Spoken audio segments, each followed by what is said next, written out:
twongeye kubasuhuza inshuti bakunzi ba Gospel TV Rwanda. Ernest niyo senga kubasuhuje. Amahoro y'Imana n'imigisha itanga umeze kubana namwe mwese. Tugiye gusangira ijambo ry'Imana.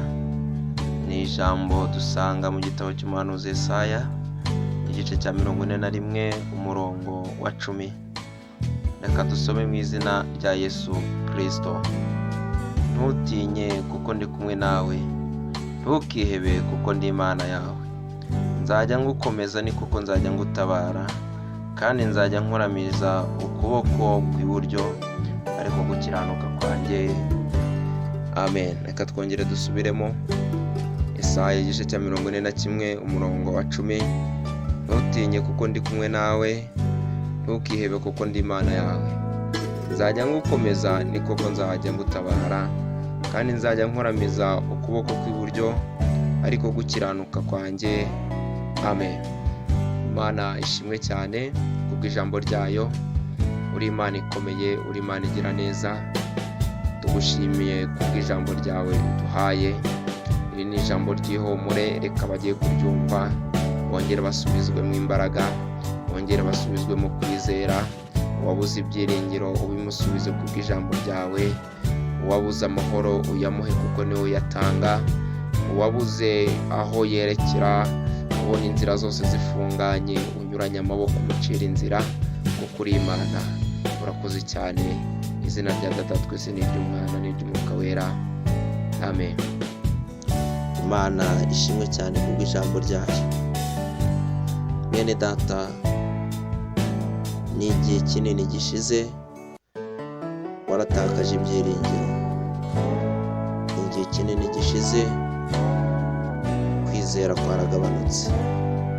Ni igihe kinini gishize uri mu kajugane k'ibitekerezo, wabuze icyo ukora, wabuze icyo ufata, wabuze icyo ureka. Ntago ari iminsi mike ishize urimo urashaka inzira bizacamo ariko warayibuze. Hari igihe kirekire gishize ureba hirya no hino mu kazi byanga, abana ku ishuri minerivare ibura, mu ishuri utsindwa, ariko ijambo ry'Imana riratubwiye ngo ntutinye kuko ndi Imana yawe. Nzajya ngukomeza kandi nzajya ngutabara. Nzajya nkuramirisha ukuboko kwanjye kw'iburyo ariko gukiranuka kwanjye. Muhumure bene Data, ntabwo birangiye, ntabwo ijuru ryahagaritse gukora. Oya, Imana uko yari ejo na n'ubu nikwiri.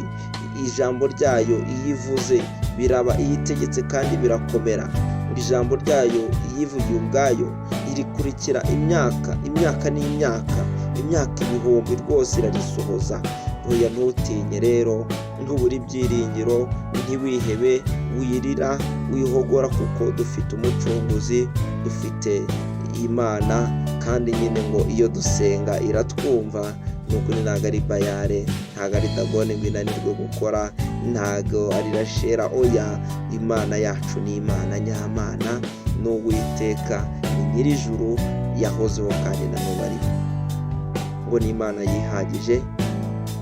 Witinya rero, wikangwa n'imisozi ubona imbere zawe, wikangwa n'ibyo ubona birumbaraje bigiye guturika, wikangwa n'amagambo uvugwa ku musozi w'iwanyu, wikangwa n'ibitero bya Satani ndetse n'imyambi ye, wikangwa n'abacuraguzi ndetse n'abarozi. Ibyo byose Kristo abifata mpiri. Imbaraga z'Imana ziri hejuru y'izo mbaraga z'imyuka mibi yose. Kandi ijambo ry'Imana ni ijambo riruta utujambo twose abantu bakuvuga, abarozi bavuga, abakonikoni bavuga, abacuraguzi bavuga, yewe bavuga koko.